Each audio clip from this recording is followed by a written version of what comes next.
الحمد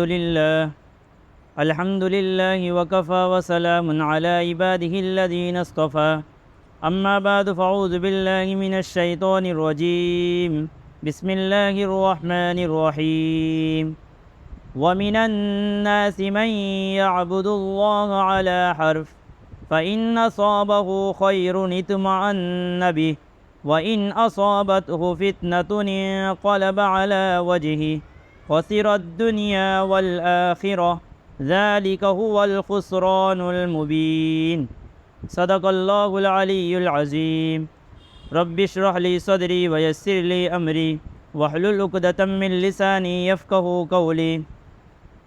اللہ کا بہت بڑا احسان و کرم ہوا کہ اللہ تبارک تعالیٰ نے پھر ہمیں ایک بار قرآن پاک کی تفسیر میں بیٹھنے کی توفیق دی۔ یہ سورہ حج کی تفسیر چل رہی ہے۔ الحمدللہ گزشتہ 2 ہفتوں میں 10 آیتوں کی تفسیر ہو گئی۔ ابھی جو آیت پڑھی گئی ہے وہ سورہ حج کی 11ویں نمبر کی آیت ہے۔ اللہ تبارک تعالیٰ نے شروع کی 10 آیتوں میں یہ بات فرمائی کہ جو قیامت کا انکار کرنے والا ہے، قیامت کو ماننے والا جو نہیں ہے، اللہ تبارک تعالیٰ نے ان لوگوں کو دلائل کے ساتھ سمجھایا کہ ضرور قیامت قائم ہوگی، کہ جو اللہ بے جان نطفے سے ایک زبردست مخلوق بنانے پر قادر ہے، وہ قیامت کو برپا کرنے پر کیوں قادر نہیں ہو سکتی ہیں۔ اللہ تبارک تعالیٰ نے قیامت کا انکار کرنے والے یعنی کہ پختہ قسم کے جو کافر تھے ان لوگوں کا تذکرہ پہلے ہوا۔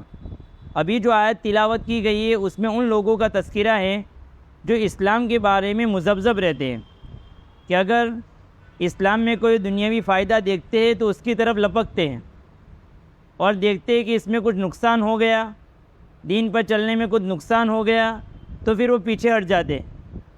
ایسے لوگوں کا جو مطلب کہ اسلام میں اس طریقے سے رہتے جیسے کہ کوئی آدمی میدان جنگ میں کنارے پر کھڑا ہو، وہ دیکھے کہ بھئی مسلمانوں کی فتح ہو رہی ہے تو وہ اندر جاتا ہے تاکہ مال غنیمت حاصل ہو، اور دیکھیے کہ یہاں پر مسلمان ناکام ہو رہے ہیں تو پھر وہاں سے وہ بھاگ جاوے۔ اس طریقے سے اسلام میں رہتے ہیں، یعنی گویا کہ اسلام لانے کے بعد دنیاوی فائدہ حاصل کرنا مقصود ہوتا ہے۔ ایسے لوگوں کا اللہ تبارک تعالیٰ یہاں پر تذکرہ کرتے ہیں، وَمِنَ النَّاسِ مَن يَعْبُدُ اللَّهَ عَلَى حَرْفٍ، لوگوں میں سے بعض وہ ہے جو اللہ کی عبادت کرتے ہیں کنارے پر کھڑے رہ کر، یعنی پورے طور پر اللہ کو راضی کرنے کے لیے وہ عبادت نہیں کرتے ہیں، بلکہ کنارے پر کھڑے رہ کر، یعنی اگر دنیا کا کوئی فائدہ حاصل ہوتا ہے تو کرتے ہیں، نہیں ہوتا ہے تو پیچھے ہٹ جاتے ہیں۔ فَإِنْ أَصَابَهُ خَيْرٌ اطْمَأَنَّ بِهِ، بس اگر ان کو کوئی خیر پہنچتی ہے تو پھر وہ اس پر مطمئن ہو جاتے ہیں، اس میں لگے رہتے ہیں۔ وَإِنْ أَصَابَتْهُ فِتْنَةٌ انقلب عَلَى وَجْهِهِ، اور اگر ان کو کوئی فتنہ لاحق ہوتا ہے، کوئی مصیبت پہنچتی ہے تو اپنا سر اٹھا کر چل دیتے ہیں۔ خسر الدنیا والآخرہ، یہ لوگ ہیں جنہوں نے دنیا کا بھی نقصان کیا، آخرت کا بھی نقصان کیا۔ ذالک هو الخسران المبین، اور یہی بڑا کھلا ہوا نقصان ہے کہ دونوں جہاں میں انہوں نے نقصان اٹھایا، کہ نہ دنیا کے رہے اس لیے کہ اسلام کو چھوڑا تو اسلام کے چھوڑنے کی وجہ سے بھی وہ نقصان میں رہے، اور آخرت میں بھی چونکہ ان کو جنت سے دور کر دیا جائے گا، اس اعتبار سے آخرت کا بھی وہ لوگ نقصان اٹھائیں گے۔ آج بھی ہمارے زمانے میں بھی کچھ اس طریقے سے لوگ ہیں کہ مسلمان ہونے کے بعد ان کو جب کہا جاتا ہے کہ بھئی نمازوں میں اللہ تعالیٰ نے یہ خیر رکھی ہے، نمازیں پڑھنے کی وجہ سے اللہ تبارک تعالیٰ راضی ہوتے ہیں، کچھ لوگ جو ہے اس میں بھی دنیاوی فائدے تلاش کرتے ہیں۔ ملتا ضرور ہے، اللہ کے دین پر چلنے کے نتیجے میں اللہ برکتیں ضرور دیتا ہے، لیکن ہمارا مقصد دنیاوی فائدے نہیں ہونے چاہیے۔ ہمارا مقصد تو یہ ہونا چاہیے کہ ہمارا رب ہم سے راضی ہو جاوے، آدمی دنیا کو ٹارگٹ نہ بناوے۔ اس لیے مسلمانوں میں دنیا میں تو ایسا ہوتا ہے کہ اللہ تبارک تعالیٰ مسلمانوں کو کبھی دنیا میں بھی دے دیتا ہے اور آخرت تو ہے ہی، لیکن کبھی کبھار اللہ تبارک تعالیٰ کسی مصلحت کی بنیاد پر مسلمانوں کو دنیا میں نہیں دیتا ہے۔ کوئی مصلحت ہوتی ہے، اللہ تبارک تعالیٰ اس کی تشنگی آخرت میں پوری کریں گے، اللہ تبارک تعالیٰ اس کے بدلے میں آخرت میں بڑے عہدوں پر اس کو فائز کریں گے، یہ مصلحت ہوا کرتی ہے۔ تو آدمی کو چاہیے کہ ہمارے اسلام پر چلنے کا مقصد دنیاوی فائدے سامنے رکھنا نہ ہو، بلکہ ہمارا مقصد یہ ہو کہ ہمارا رب ہم سے راضی ہو جاوے۔ اللہ تبارک تعالیٰ ان آیتوں کے ذریعے سے ہمیں تعلیم دے رہے ہیں۔ آگے اللہ تبارک تعالیٰ بتا رہے ہیں، یہ جو آیتیں ابھی جتنی بھی آ رہی ہیں ان تمام آیتوں میں اللہ تبارک تعالیٰ نے مضبوط توحید کی تعلیم دی ہے۔ آدمی ان آیتوں کو سنے کیسے کیسے الفاظ اللہ تبارک تعالیٰ نے استعمال کیے ہیں۔ يَدْعُو مِن دُونِ اللَّهِ مَا لَا يَضُرُّهُ وَمَا لَا يَنفَعُهُ، وہ یعنی جو اس طریقے سے لوگ ہیں جو اللہ کے علاوہ پکارتے ہیں، ان لوگوں کی کیا حالت ہے اللہ تبارک تعالیٰ بیان کرتے ہیں کہ وہ پکارتے ہیں اللہ کو چھوڑ کر ایسی چیز کو جو ان کو نقصان پہنچا سکتی ہے، یعنی اگر وہ ان کی عبادت نہ کرے تو وہ بت جو ہے ان کو نقصان نہیں پہنچا سکتے ہیں، وَمَا لَا يَنفَعُ، اور نہ ان کو نفع پہنچا سکتے ہیں۔ یعنی ایسا نہیں ہے کہ وہ بتوں کی عبادت کریں گے تو ان کو نفع ملے گا، سورج چاند کی عبادت کریں گے تو ان کو نفع ملے گا، اور نہیں کریں گے تو ان کو نقصان ہوگا، اس لیے کہ وہ ایسی چیزوں کی عبادت کرتے ہیں جن کے اندر نفع نقصان پہنچانے کی صلاحیت موجود نہیں ہے۔ اللہ تبارک تعالیٰ اسی کو بیان کر رہے، اور جو لوگ ایسی چیزوں کی عبادت کرتے ہیں ذالک هو الضلال البعید، یہ دور کی گمراہی میں پڑے ہوئے ہیں، بالکل بے وقوفانہ حرکت میں مبتلا ہے یہ لوگ۔ ذالک هو الضلال البعید، کہ وہ پتھر جو خود چلنے میں حرکت کرنے میں کسی انسان کا محتاج ہے، وہ ان لوگوں کو نفع یا نقصان کیسے پہنچا سکتا ہے؟ ان کو ایک جگہ سے دوسری جگہ منتقل کرنا، یہ خود وہ اس کے محتاج ہے۔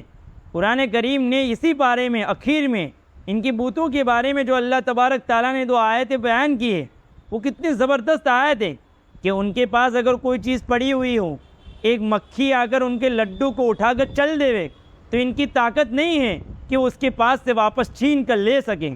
جب وہ اپنے اتنی چیز کو نہیں لے سکتے ہیں تو وہ انسان کو نفع و نقصان کیسے پہنچا سکتے ہیں؟ یہ اللہ تبارک تعالیٰ بتا رہے۔ پھر آگے بیان کیا يَدْعُو لَمَا ضَرُّهُ أَقْرَبُ مِن نَفْعِهِ، وہ لوگ پکارتے ہیں ایسی چیز کو جس کا نقصان ان کے نفع سے زیادہ قریب ہے، ان کا نقصان ان کو فوری مل جاتا ہے، کہ وہ جیسے ہی بت کی عبادت کرتے ہیں وہ اللہ کو ناراض کرتے ہیں، اور اللہ کو ناراض کرنے کے نتیجے میں وہ جہنم کے مستحق بنتے ہیں۔ نفع تو کیا پہنچائیں گے وہ؟ تو قرآن کریم کہتا ہے کہ اس کا نقصان فوری طور پر ان لوگوں کو مل جاتا ہے، اور یہ ایسی چیز ہے لبئس المولا ولبئس العشیر، بہت ہی برا کام بنانے والا ہے اور بہت ہی برا دوست ہے۔ مولا کس کو کہتے ہیں؟ مولا کہتے ہیں جو بڑا ہو اور چھوٹے کا کام بنا لے۔ تو یہ بڑا مان کر بتوں کو، سورج کو، چاند کو، زمین آسمان کو پوجتے ہیں، لیکن ان کو کوئی نفع نہیں ہوتا ہے اس کے ذریعے سے۔ بت کیا نفع پہنچائیں گے؟ لبئس العشیر، عشیر کہتے ہیں جو برابر کا دوست ہوں، اس سے مراد ان کے جو آپس کے جو دوست ہیں جو ان کو برائیوں کی طرف لے جاتے ہیں، جو ان کو بت پرستی کی طرف لے جاتے ہیں، جو ان کو سیدھے راستے نہیں بتاتے ہیں، یہ لوگ بھی برے ہیں، چاہے وہ شیطان ہوں چاہے وہ شیطان جیسا دوست ہوں۔ یہ سب کے سب اس آیت کے زمرے میں آئیں گے کہ اس کا کام بنانے والا بھی بہت برا ہے اور جس کو دوست بنائے رکھا ہے وہ بھی بہت برا ہے۔ یہ اللہ تبارک تعالیٰ نے ان لوگوں کا حال بیان کیا جو تذبذب کے شکار رہتے ہیں یا جو بت پرستی میں مبتلا ہیں۔ اب اللہ تبارک تعالیٰ ان لوگوں کا ذکر فرما رہے ہیں جو ایمان میں مخلص ہے، تو اللہ تبارک تعالیٰ ان کو کیسی نعمتوں سے نوازے گا اس کو اللہ تبارک تعالیٰ نے آگے بیان کیا۔ ان اللہ یدخل الذین آمنوا وعملوا الصالحات، بے شک اللہ تعالیٰ داخل کرے گا ان لوگوں کو جو ایمان لائے، وعملوا الصالحات، اور اچھے کام کیے۔ عمل صالح کس کو کہیں گے؟ عمل صالح میں تین چیزیں ہوتی ہیں۔ نیک عمل کس کو کہتے ہیں؟ نیک عمل بنتا ہے تین چیزوں سے، ایک تو وہ اللہ کا حکم ہو، وہ حکم کو اللہ کے نبی پاک صلی اللہ علیہ وسلم کے طریقے کے مطابق کیا گیا ہو، اور پھر اخلاص کے ساتھ کیا ہو، دکھاوے کے لیے نہ کیا ہو۔ یہ تین چیزیں مل کر عمل صالح یعنی نیک عمل بنتا ہے۔ نہیں تو عمل تو بن جائے گا لیکن نیک نہیں بنے گا۔ تو وَعَمِلُوا الصَّالِحَاتِ، جس نے نیک عمل بھی کیے تو ان کو اللہ تعالیٰ کیا دے گا؟ جنات تجری من تحتها الانہار، ایسے باغات میں اللہ تعالیٰ داخل کرے گا جس کے دامن میں نہریں بہتی ہوگی، یعنی کہ اطراف میں اس کے بہت سارے بنگلے، عمارتیں تیار ہوگی، باغیچہ تیار ہوگا، اور باغیچوں کے اطراف میں نہریں بہتی ہوگی۔ جیسے ابھی چھوٹے چھوٹے فارم بھی آدمی بناتا ہے تو اس میں ایک سوئمنگ پول ہوتا ہے، پھر سامنے یہاں پر عمارت ایک اچھا مکان ہوتا ہے تو آدمی دیکھ کر کیسا خوش ہوتا ہے، وہاں پر فیملیوں کو لے کر جا کر ایک انجوائے کرتا ہے.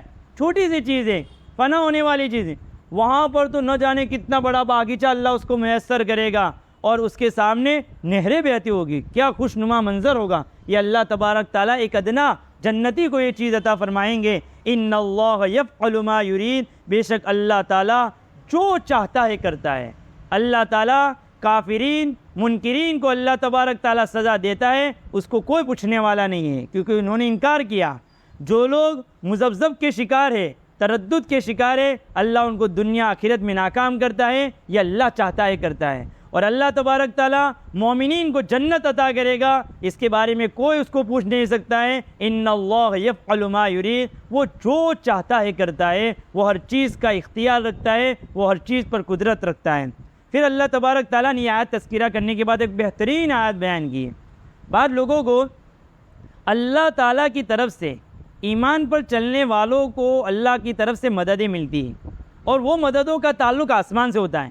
یہ خاص طور پر یہ آیتیں اللہ کے نبی پاک صلی اللہ علیہ وسلم کے زمانے کے ساتھ ہے، لیکن یہ آیتوں کا جو نزول ہے وہ عام ہے بالکل، کہ جس زمانے میں بھی اہل حق ہوں گے ان کے ساتھ اللہ کی مدد شامل حال ہوگی. تو اس وقت ایسے لوگ بھی ہوں گے جو باطل لوگ ہوں گے، باطل پر چلنے والے لوگ ہوں گے، ان کو اس مددوں سے بہت ہی ناراضگی ہوتی ہوگی. ایسے لوگوں کے بارے میں بات آ رہی ہے کہ اللہ کے نبی پاک صلی اللہ علیہ وسلم کے زمانے میں جو اللہ کے نبی پاک صلی اللہ علیہ وسلم کو ماننے والے تھے، اللہ کے نبی پاک صلی اللہ علیہ وسلم کی طرف اللہ کی طرف سے آسمانوں سے مدد آتی تھی. چونکہ مدد کا تعلق اللہ کے نبی کے زمانے میں زمین سے تھا ہی نہیں، اور ہر زمانے میں اہل حق کے مدد کا تعلق آسمانوں سے ہی ہوتا ہے. اور یہ چیز اہل باطل کو پسند نہیں ہوتی کہ بھئی اللہ کی طرف سے ان کی اتنی نصرت اور مدد کیوں ہوتی ہے، اللہ تعالیٰ ان کو اتنی کامیابی سے کیوں سرفراز فرماتا ہے.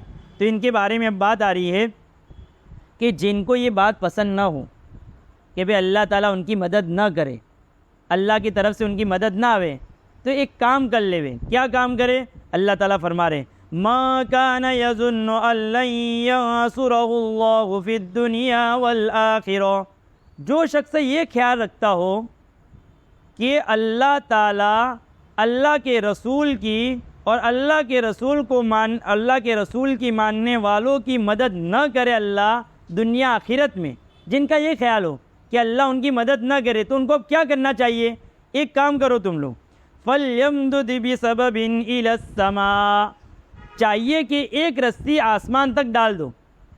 یعنی کام کرو، زمین میں تو کوئی ایسے اسباب ہے نہیں کہ تم جن کو بند کر سکو، آسمان سے تعلق ہے، اس لیے آسمان پر چڑھنے کے لیے ایک رسی آسمانوں میں ڈال دو. پھر کیا کرو؟ آسمان کے اوپر چڑھ جاؤ اور جہاں سے نصرت آتی ہے، جہاں سے مدد آتی ہے، وہاں پر جا کر بند کروا کے آؤ. اسی کو کہا ثم لیقطع، پھر چاہیے کہ وہ وہاں پر چڑھ کر ان مددوں کو بند کر دے. یہ بند کر کے آوے، پھر اس کے بعد کیا کرے؟ فلینظر، پھر نیچے اتر آوے، فلینظر، پھر غور و فکر کرے کہ میں گیا وہاں مدد کر کے آیا، کیا ہوا؟ هل یذہبن کیدہ ما یغیث، کیا وہ چیزیں، کیا اس کی اس تدبیر نے اس کی اس ناراضگی والی چیز کو ختم کیا یا نہیں کیا؟ وہ بیٹھ کر پھر غور و فکر کرے. اگر اتنا کر سکتا ہے تو، اور یہ جتنی بھی باتیں ہیں وہ ناممکن ہے. آسمان میں ایک تو رسی بھی نہیں ڈال سکتا، آسمان میں اگر رسی ڈال دے چڑھ بھی نہیں سکتا ہے، وہاں پر جا کر وہ ان اسباب کو ختم بھی نہیں کر سکتا ہے. جب نہیں کر سکتا ہے تو خاموشی کے ساتھ اس ناراضگی کو، اس گھٹن کو محسوس کرتے کرتے، برداشت کرتے کرتے مر جاؤ. یہ اللہ تبارک تعالیٰ اتنی زبردست آیتیں فرما رہے ہیں. لیکن میں میرے نبی کی اور میرے نبی کو ماننے والوں کی مدد کو کبھی بھی بند نہیں کروں گا. اس لیے ہمیں چاہیے کہ ہم ہمارے ایمان پر مضبوط ہو جاوے. اہل حق کے ساتھ اللہ کی مددوں کا ایسا مضبوط وعدہ ہے کہ جتنے بھی ان لوگوں کی سازش ہوگی دنیا میں کہ یہ کر ڈالے، یہ کر ڈالے، اسلام کو ختم کرنے کی نہ جانے کتنی سازش ہو رہی ہے، ہونے دیجیے. اللہ کی رسی مسلمانوں کے ہاتھ میں ہے جو مضبوطی کے ساتھ ان لوگوں نے تھامی ہوئی ہے، اس لیے اللہ کی مدد ان کے ساتھ شامل حال ہوگی. یہ اللہ تبارک تعالیٰ نے ان آیاتوں کے ذریعے سے فرمایا. پھر آگے اللہ تبارک تعالیٰ نے بیان کیا وَكَذَلِكَ أَنزَلْنَاهُ آيَاتٍ بَيِّنَاتٍ، اسی طریقے سے ہم نے قرآن کریم کو نازل کیا واضح دلائل کے طور پر. کیسے صاف صاف آیتیں، ایک عام آدمی بھی سمجھ جائے گا کہ کہ اللہ تبارک تعالیٰ کیسے کھول کھول کر حالات کو بیان کر رہے ہیں کہ کافروں کے ساتھ یہ ہوگا، اللہ کے ساتھ اللہ کی نافرمانی کرنے والوں کا یہ انجام ہوگا، ماننے والوں کے ساتھ اللہ کا یہ سلوک ہوگا، اللہ تبارک تعالیٰ اس کو یہ جنتیں دیں گے۔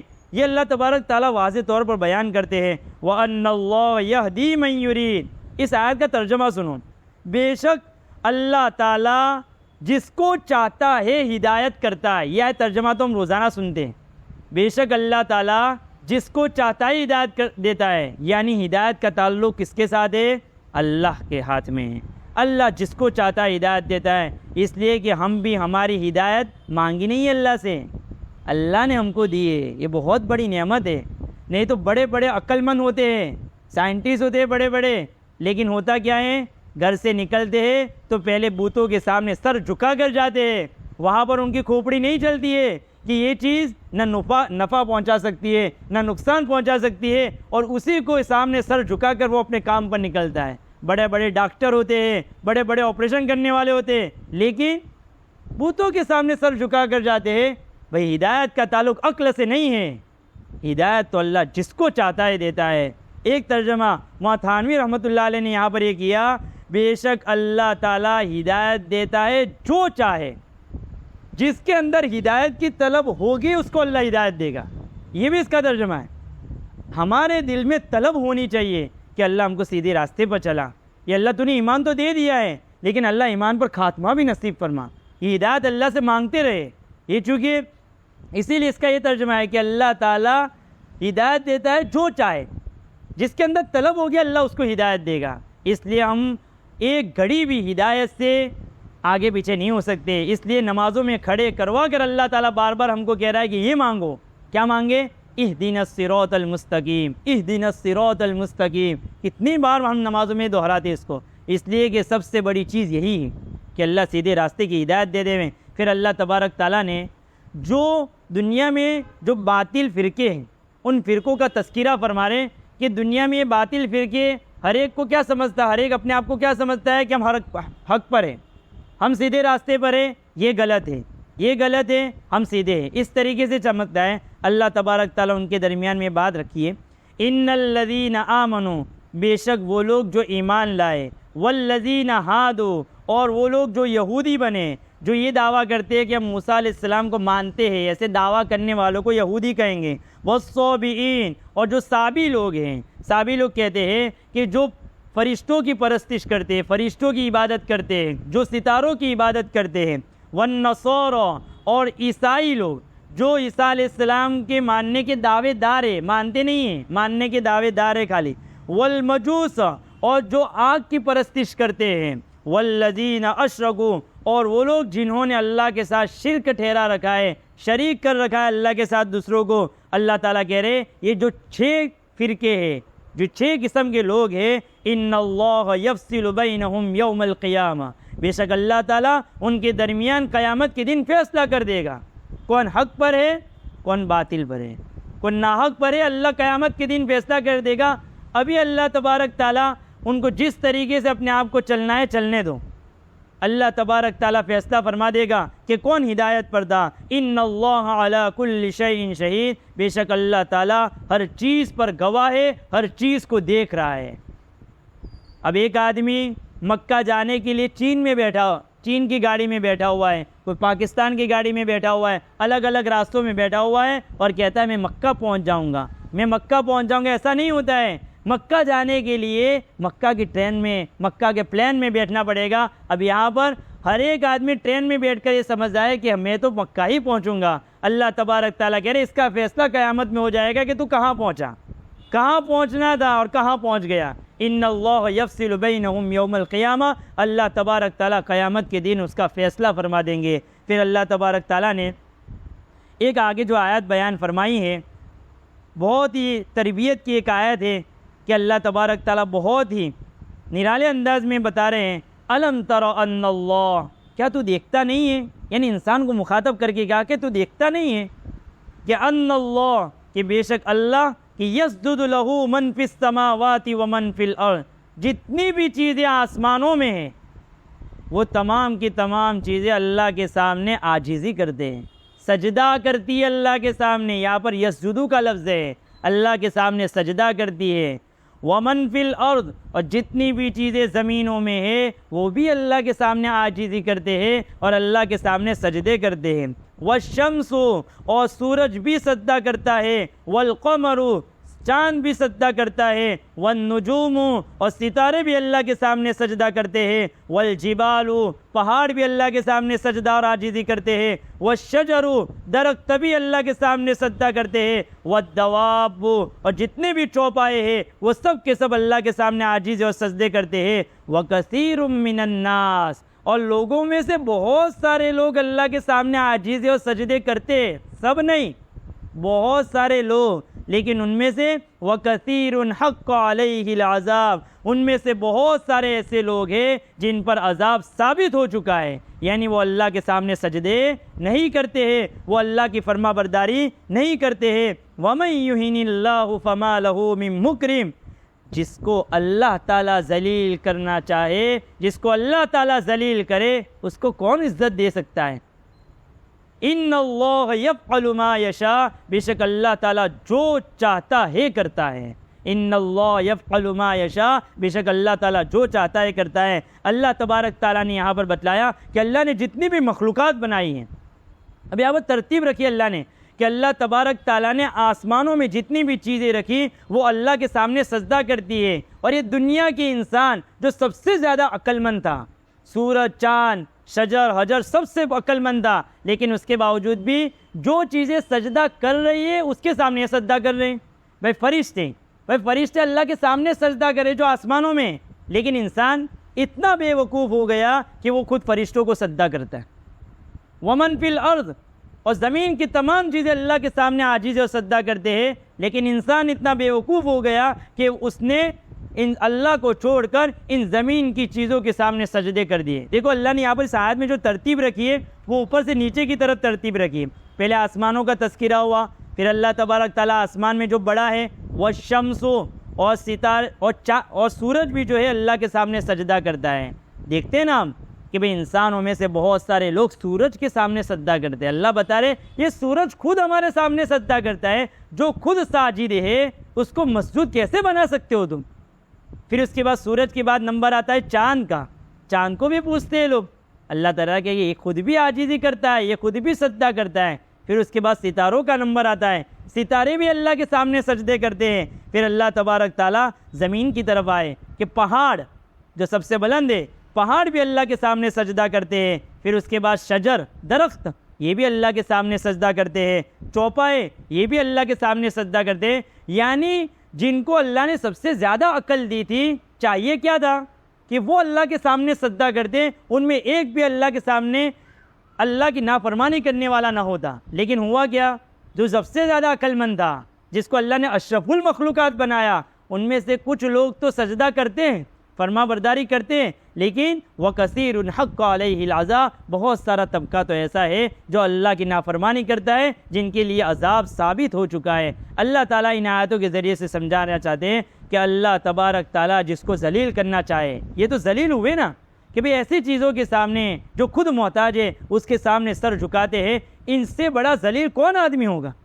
تو اللہ جس کو ذلیل کرنا چاہے اس کو دنیا کی کوئی طاقت عزت نہیں دے سکتی ہے۔ ان اللہ یفعل ما یشاء، بے شک اللہ تعالیٰ جو چاہتا ہے کرتا ہے۔ اس لیے ان آیتوں کے ذریعے سے معلوم ہوا کہ ایمان کی دولت کا مل جانا اور ایمان کا نصیب ہو جانا یہ بہت بڑی دولت ہے۔